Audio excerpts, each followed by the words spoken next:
என்னோட பிள்ளைன்னு பார்க்க போறது இல்ல. ம். அது சொல்றேன், தாய் தமர் என்றும் தன் கிளை என்றும் பார்ப்பதில்லை. முடிஞ்சு போச்சா? என்னோட மகன் கூட நான் பார்க்க மாட்டேன். அம்மா. என்ன சொல்றேன், வாயுரமாய் பேசும் வம்பர் என்று பார்க்கிறது. இன்னைக்கு அவர் கெட்ட வார்த்தை போட்டு திட்டுறோம்னு நினைக்கிறது இல்லையா? நடுவுநிலை ஏத்துக்கிறாரு. ஆனா அன்பாகி வந்தவரை நான் அலைச்சல் செய்து ஏற்பதுண்டு. அன்போடு நம்ம போனா முக்தி.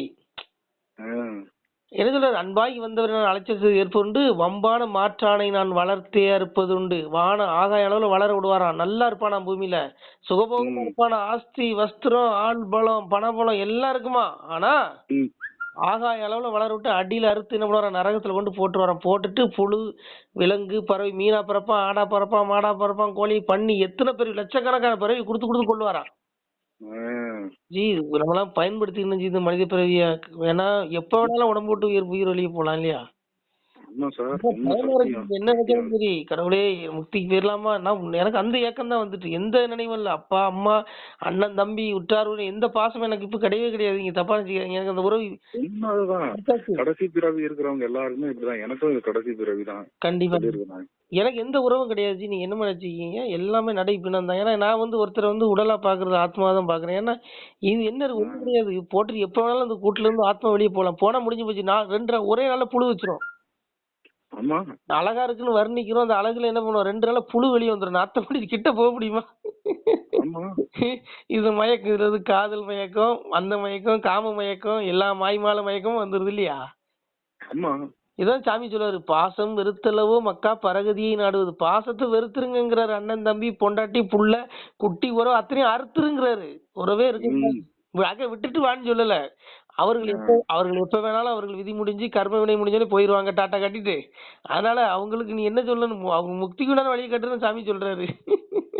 அம்மா ஒரே நேரத்துல எல்லாருக்கும் முக்தியும் கொடுக்க மாட்டாங்க சார். அங்க டோர் தாங்க தானே இவங்க நினைக்கிறது இல்லைங்க. இவங்களுடைய என்னவா இருக்கு, பிள்ளை குட்டியை பெக்குறாங்களா, சொத்து சேர்க்கணும், பிள்ளைய கலெக்டராக்கணும், வக்கீலாக்கணும், டாக்டர் ஆக்கணும், அதாக்கணும் இதாக்கணும், ஆணையாக்கணும், குதிரையாக்கணும். அந்த புள்ள அது இப்ப முன்னாடி செஞ்ச பாவத்துக்கு தான் இந்த வீட்டுல இந்த காமம் வந்திருக்குன்னு சொல்லி இவங்களுக்கு தெரிய மாட்டேங்குது. அது செஞ்ச வினைக்குதான் பிறந்து கிடந்து அழுந்தது. இவங்க நல்ல தாய் தோப்பு என்ன நினைக்கிறோம், எப்பா அந்த காலத்துல தாய் தோப்பா அதான் உபதேசிச்சிருக்காங்க. இது நிரந்தரம் கிடையாது. முக்திக்கு அப்பா சிவபெருமான கும்பிடு, வணங்கு, இந்த பிறகு மீண்டும் பிறகு தராது அவனுடைய திருவடியில ஏத்துக்கன்னு சொல்லி வணங்கு அப்படிங்கிற ஞானத்தை உபதேசிக்கணுங்க. அதுவே இல்லை சொன்னாலும் அந்த பிள்ளைங்க கேட்காது. இப்போ உள்ள பிள்ளைங்க எல்லாம் டப்பாங்குத்து சினிமா முகம் சீரியல் முகத்துல கிடக்குதுவோம். ஆளாளு எதுவும் வேண்டாம் ஜி. கிறிஸ்தவ பிள்ளைங்க எடுங்க, உனக்கு யாரு பிடிக்குன்னு கேட்டா அவ சொல்லும் ஏசப்பா பிடிக்குன்னு சொல்லும். முஸ்லீம் பிள்ளைங்க அல்லாஹ் பிடிக்குன்னு சொல்லும். ஆனா இந்து பிள்ளைங்களை கேளுங்க, எவ்வளவு ஒருத்தி அப்பாவை பிடிக்கும், அம்மாவை பிடிக்கும், சிவனை பிடிக்குன்னு சொல்லுவாலும் சொல்ல மாட்டேன். எல்லாம் அனிருத். இப்போ உள்ள பிள்ளைங்க அனிருத் தான். அடுத்த இதுக்கு முன்னாடி உள்ள தலைமுறைகள் பாத்தீங்கன்னா விஜய், அஜித். எப்படி இப்போ உள்ள பிள்ளைங்களுக்கு அனிருத். அப்ப இதெல்லாம் உருப்படையாச்சு போக போகுது. அப்பா அம்மா பிடிக்கணும் எவ்வளவு ஒருத்தி சொல்றாளா? ஒரு பெத்த நீ கூட படிச்ச கடவுளை நீ சொல்லாண்டா. உங்க அப்பா எனக்கு அப்பா பிடிக்கும் அம்மா பிடிக்கும்னு சொல்லி சொல்றதே கிடையாது. எத்தனை பிள்ளைங்க சொல்லுங்க பாருங்க. கிடையாது, எல்லாம் அனிருத். இதுக்கெல்லாம் எங்கேஜி உருப்படாது. இதுக்கு கிறிஸ்தவ பிள்ளைங்க தேவையில்லைன்னு நினைக்கிறேன். நீங்க தப்பு நினைச்சுக்காதீங்க.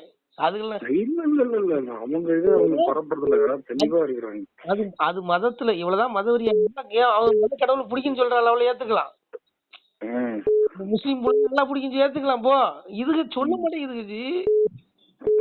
நீங்க போய் கேளுங்க, விஜய் அஜித் யாராவது ஒருத்தி என் புருஷனை பிடிக்கும், எங்க அப்பாவை பிடிக்கும், அம்மாவை பிடிக்கும்னு சொல்லுங்க.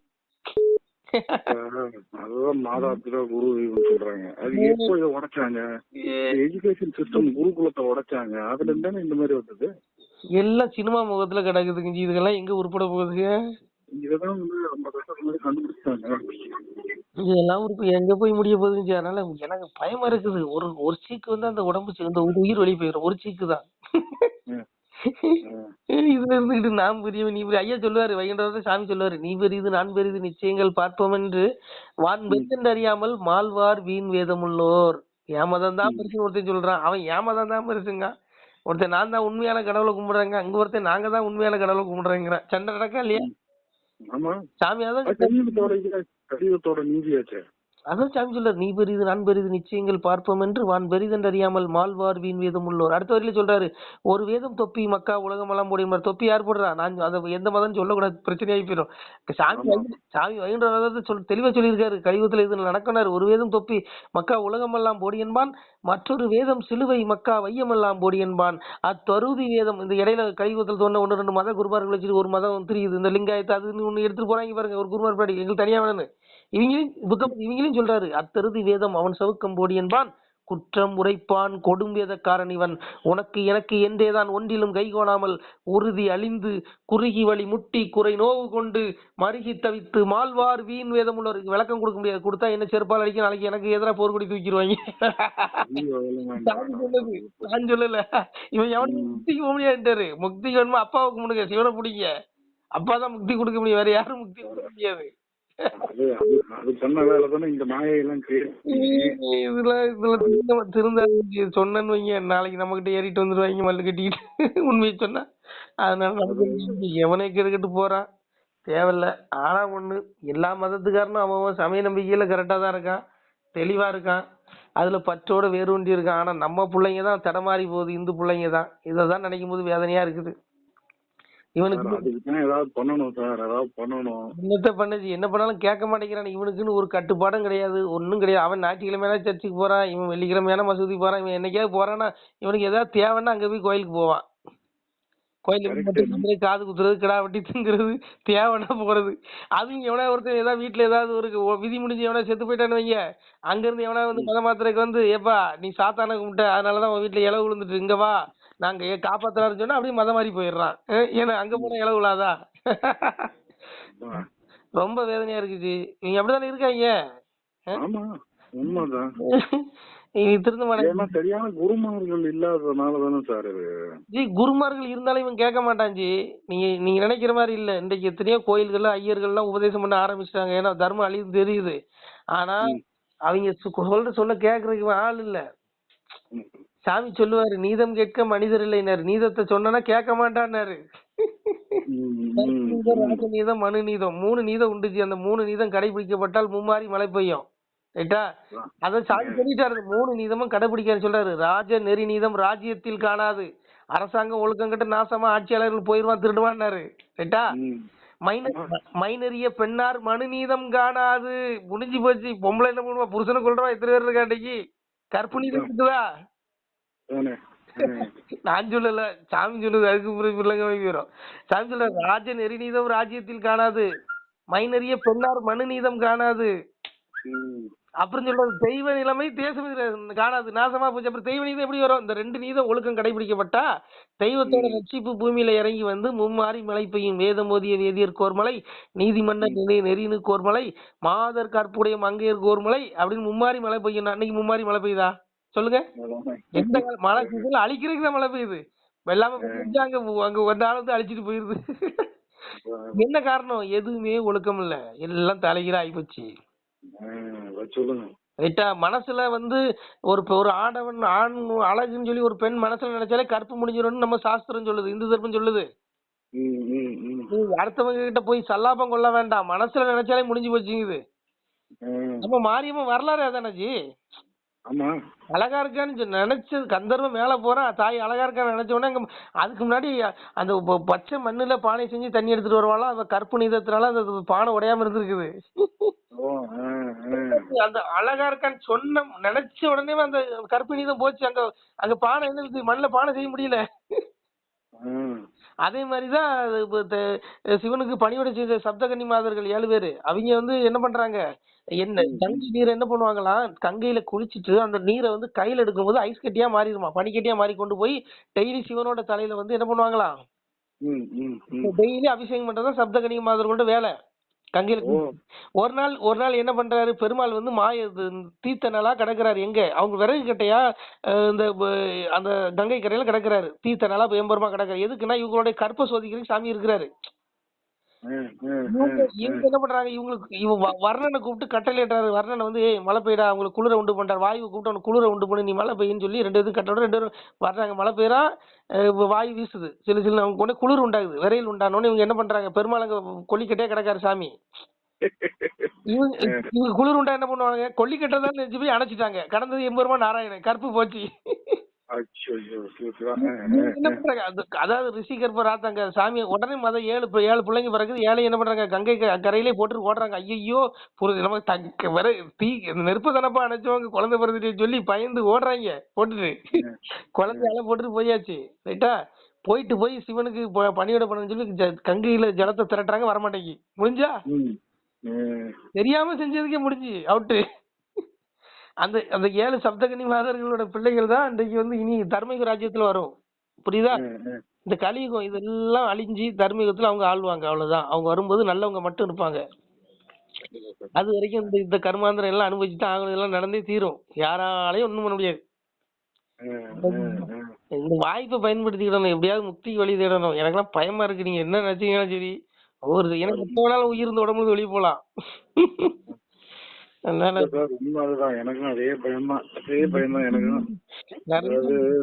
கண்டிப்பா திரும்பி எல்கேஜி யூகேஜி மறுபடியும் படிக்கிறது இந்த இது மனித பிறகுதான் கொடுப்பாங்களான்றது தெரியாது. மனித பிறகு கிடைக்காது. சாமி சொல்லி கீதையில தெளிவா சொல்றாருல. கீதையில எஜந்தே சாத்விகா தேவான் யசரதாம் ராஜசா பிரேத பூதகணாசானி எஜந்தே தாமச ஜனாட்டாரு. 3 வகையான வழிபாடு இருக்கு. சாதுக்கள் தேவர்களை வணங்குறான், சாத்விக குணம் உள்ளவன் தேவர்களை வணங்குறான், ரஜோ குணம் உடைய ராட்சசுகளை வணங்குறான், தமோ குணம் உடையவன் என்ன பண்றான், பேய் பிசாசு பூதத்தை வணங்குறாங்கிறாரு. அவன் எதை வழிபடுறானோ அதுக்கு அங்கதான் போய் அடைய முடியும். நம்ம யார வணங்குறோம், தேவர்களை வணங்குறோம். சிவனை கும்பிடுற முக்தி போயிடலாம். அதனால சாமி அதையும் 3 வகையான வழிபாடு இருக்கு. இதுல எதை பிடிக்கிறோமோ அதுதான். 3 வகையான வழிபாடு, 3 வகையான முக்குணங்களுக்கு தகுந்த மாதிரி உணவு இருக்கு. சாத்விக குண உணவுக்கு சைவம் பிடிக்குது, ரஜ குண உணவுக்கு ஊறுறது பறக்கிறது தாவுறது, தமோ குண உணவுக்கு மாடு எல்லாம் பிடிக்கும். சாமி சொல்றாரு தெரியும். இது இவ்வளவு வச்சிருக்காரு, விடுவாரா? எத்தனை பிறவி இருக்கு, 7 லட்சம் பிறவி அடையணுங்கிறாரு கீதையில. கர்மாவை தியாகம் பண்ணலன்னா அவ்வளவுதான், சோழி முடிஞ்சு. இவங்க கர்மா தியாகம் பண்ணுவாங்க? விளையிற எல்லாம் கர்மா எப்படி இவங்க தியாகம் பண்ணுவாங்க? இல்ல வினை விளைஞ்சிக்கிட்டே இருக்கு. நீங்க தியாகம் பண்ணாதான் முக்திக்கு போக முடியும்.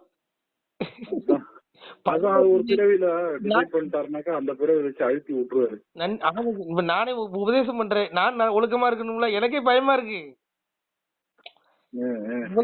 தகுதி வரலாச்சு. நான் இப்ப கூட உபதேசம் பண்ணிட்டு நான் அடுத்த செகண்ட் தப்பு பண்ண என்ன ஆகும் சொல்லுங்க?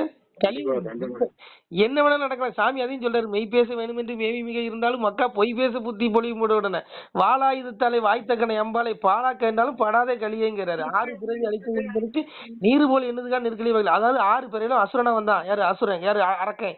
துரியோதனா வந்தான், கம்சனா வந்தான், இரணியனா வந்தான், சூரபதம் வந்தான், அழிச்சாச்சு.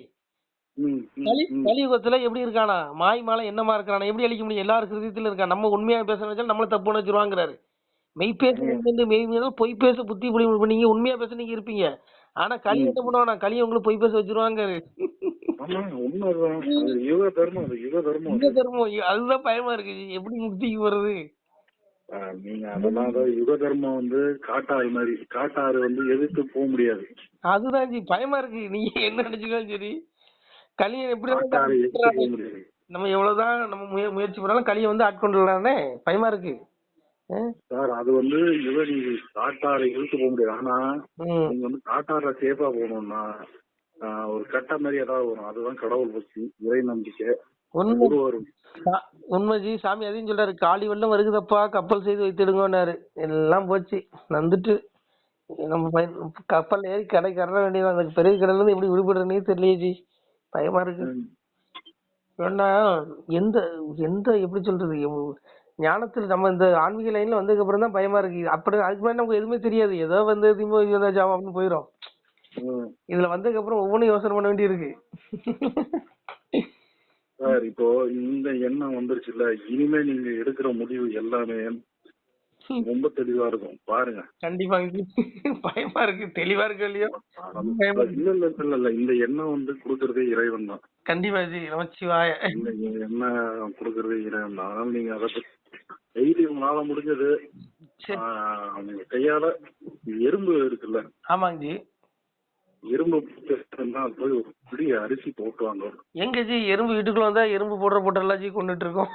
வீட்டுல இல்ல, எங்கேயாவது உங்க கிராமத்துல எங்கேயாவது இருக்குமே. ஆமா, இரும்பு புத்துல போடணும் என்னங்க ஜி? சரி ஜி, செய்யறேன். இரும்பு புத்து ஒரு நாளைக்கு வந்து ஒரு 1000 பேருக்கு சாப்பிட்டா மாதிரி இருக்கும். ஓ அப்படின்னா சரி சரி சரிங்க ஜி. அரிசி மாவு அது என்ன பண்ணணும்? அரிசி மாவா? அரிசி மாவு போடுங்க, இல்ல சர்க்கரையை கலந்து போடுங்க. அதுல சர்க்கரைக்கெல்லாம் டக்குன்னு வரும். கண்டிப்பா ஜி, என்னால் முடிஞ்சது பண்றேன் ஜி. ஏதோ நம்மளால முடிஞ்சது அதான் செய்ய முடியும். அதாவது அது உயிர், அது ஒரு எறும்புன்றது ஒரு உயிர் அது. கண்டிப்பா. அதாவது கணக்கு மாதிரி அது 1000 பேர் 2000 பேர் ஒரு நாளைக்கு நம்ம சாப்பிடன்றது வந்து ஒரு பெரிய பாக்கியம் அது. நிச்சயமா பண்றேன் ஜி. ஆமா.